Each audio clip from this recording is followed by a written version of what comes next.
Bayangkan sebuah sistem ekonomi di mana rakyat bukan sekedar menonton tetapi justru menjadi pameran utama. Itulah ekonomi kerakyatan.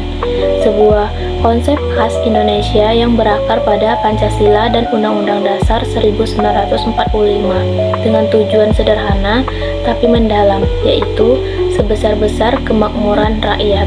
Ekonomi kerakyatan bukan sekedar teori, ia adalah cara pandang yang menempatkan rakyat sebagai pusat kegiatan ekonomi. Di sini tergolong menjadi 4. Yang pertama, kedaulatan rakyat, keputusan ekonomi untuk kepentingan bersama. Yang kedua, berbasis sumber daya lokal, memanfaatkan potensi daerah bukan tergantung pada modal asing.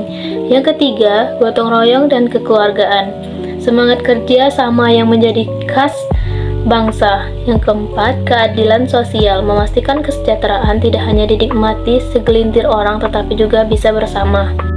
Ada 5 prinsip utama yang membuat ekonomi kerakyatan berbeda dan relevan. Yang pertama, keadilan sosial dan pemerataan ekonomi, menghindari monopoli, memberi akses luas bagi masyarakat kecil. Yang kedua, kemandirian ekonomi dan berkelanjutan, rakyat mampu mengelola ekonomi tanpa ketergantungan dan berlebihan.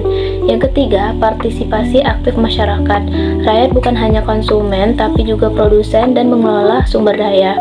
Yang keempat, perlindungan UMKM dan koperasi. UMKM adalah tulang punggung ekonomi rakyat. Dukungan regulasi, pasar, dan teknologi sangat penting. Yang kelima, yang terakhir, persaudaraan dan gotong royong. Ekonomi kerakyatan bukan sekedar angka, tapi juga budaya kebersamaan. Mengapa ekonomi kerakyatan itu penting? Karena ekonomi kerakyatan ini terlahir dari ideologi Pancasila dan menjawab tantangan ketimpangan sosial. Ekonomi kerakyatan ini memberi akses modal dan pasar bagi rakyat kecil, kemudian menjaga agar kesejahteraan rakyat merata, dan yang terakhir, menyatukan nilai gotong royong dengan pembangunan ekonomi. Ekonomi kerakyatan adalah jalan menuju Indonesia yang adil dan sejahtera. Dengan prinsip keadilan, kemandirian, partisipasi, dan perlindungan UMKM, kita bisa membangun ekonomi yang bukan hanya tumbuh, tapi juga berbagi manfaat untuk semua. Mari wujudkan ekonomi kerakyatan, karena ekonomi rakyat adalah ekonomi bangsa.